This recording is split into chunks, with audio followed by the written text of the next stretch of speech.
Ni ne mai suna Julius Henry Arewa. A lokacin da na gama makaranta, na fito daga Kaduna a 2013. Na shigo Abuja, na fara lallaba rayuwana da ni da yan uwana da abokanena. Na nema aiki ban samu ba, sai na ce to mene zan yi? Sai na ce to daga cikin kauyen da nake zuwa cikin gari ai ba ma samun shi da sauki. Kamin in fita, kamin in samu abin da shine zamu yi tafiya da shi mu shiga cikin gari, gaskiya yana doka mana lokaci, tsohon lokaci sosai.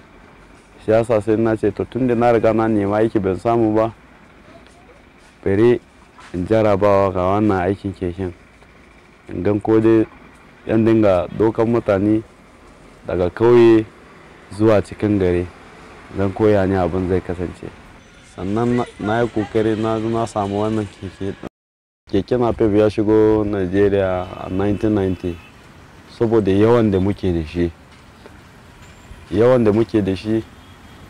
Mu da muna kauye, kamin ka fita mu je cikin gari, ai in ba tare da keke ba kaga abubuwa ba za su yi ba. So abin da ya kamata a yi shine a samu keke wanda suna kauye su fita, kamin su fita su shiga cikin gari yakan dauki lokaci. Shi yasa mun aka kawo keke daga cikin kauye, sai mu a gefe inda ba cikin gari ba sai a doke mutane a kai su cikin gari wanda za su tafi aiki. Dole kamin ka fara tuka keken kana nan da registration naka. In baka da driving license ma baka da daman da ma za ka tuka keken. In kana da driving license baka je ka yi registration ba, matsala ne. Dole ne sai ka je ka yi registration tukuna. In ka je ka yi registration, sannan in an baka driving license naka shine za ka shiga hanya. Ka shiga hanya ma daga kauye zuwa cikin gari ba ko ina ne a cikin gari za ka shiga ba. In ka shiga cikin gari ba tare da registration, ka yi registration da AMAC da Union ba, in ka shiga cikin gari matsala ne. In kuma police ne ko kuma VIO ne ko kuma mopol ne sun kama ka dai, za su karbi maka keke.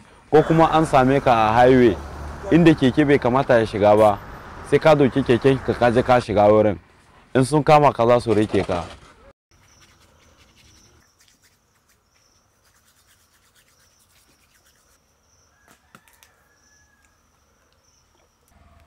Salin nan kuma in na tashi da safe zan tafi park namu kenan, wata Gwarin fa park.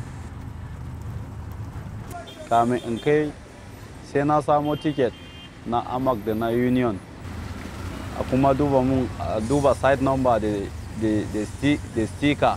Wannan ya loda, zan zona wani lokacin in gaji ba riga a kai inda ya kamata. Samun fasinja kuma wani aiki ne kuma a wurinmu. In ka fita da safe, kamin ka tashi ka tafi ka je ka yi layi, wani lokaci zai doki maka awa daya kamin za ka samu wanda shine za ka doke su, wanda ya danganta ga yadda shine ka tafi park. Kamin in ka tashi da wuri ka tafi park, to in kai ne farkon da ka je za ka samu fasinja a sa maka. In ka je da late ne, kamin ka samu fasinja wani lokaci ma za ka zo na ka gaji har ma ka dinga barci ma a wurin. Kamin in wucin kuma wani lokacin na kan tafiya, kamin gane yan AMAC sun riga sun zo sun shiga mun keke. Ina kan tafiya ma ina traffic za a kashe mun keke. Wani lokacin haka zan losing din fasinja nawa, za su fita in kawo registration nawa, in kawo ticket nawa, in kawo kuma sticker nawa, sai sun gani kamin zan wuce. To inda ana yawan samun damuwoyi kenan, in sun duba kamin wani lokacin ma kamin su duba su ganda cewa kaya aiki na wani ranar suna nan komai yana nan steady, kamin zan ci gaba da aiki na riga na losing passenger nawa. To haka zan shiga hanya na shiga hanya in samu wanda zai je galadima ne naira 50, wanda zai je ina ne kadobiko ne third avenue ne fifth avenue ne dai in dai samu dai a dai wuce dai wurin dai kar dai in dai rasa dai wani abu dai. A wurin biyan kudi a wasu fasinja wani ya san da cewa inda ka doke shi za ka kai shi naira 50 ne, amma sai shi ya siya lambaran naira 30 da shi zai baka, kuma wannan bai kyautu ba. In ka siya kana wani magana za a ce ai ba haka ba ne, kuma ba wai muna samun shi da soki ba, muna samun yawan damoyi da yawa a irin wayannan in dai baka da akuri.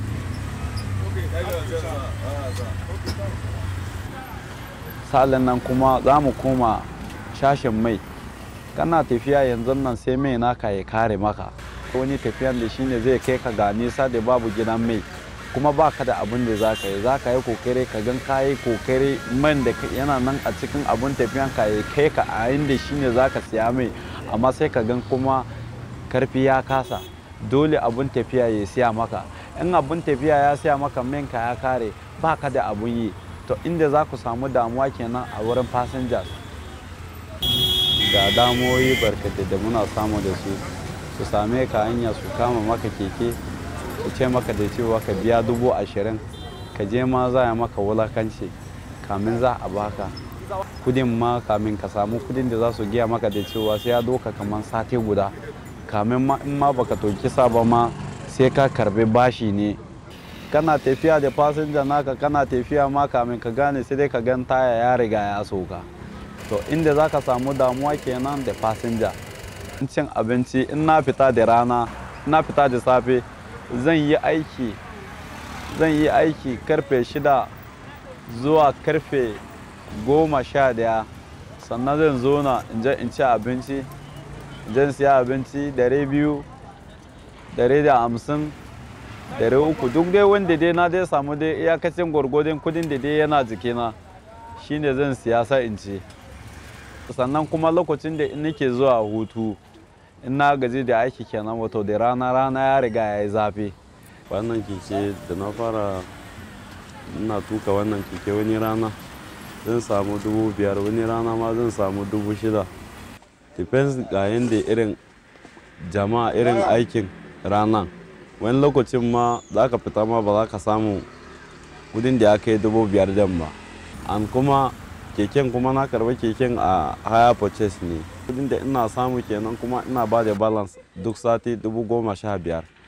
So shine to, amma wannan kudin da dai ina samu ba wai wani kudi ne mai yawa wanda shine zan ce zai biya mun bukata na ba, saboda ina biyan balance, after da ina biyan balance din ma in na kare ne shine zan iya in gan da cewa na fara don samun wani abu a kai.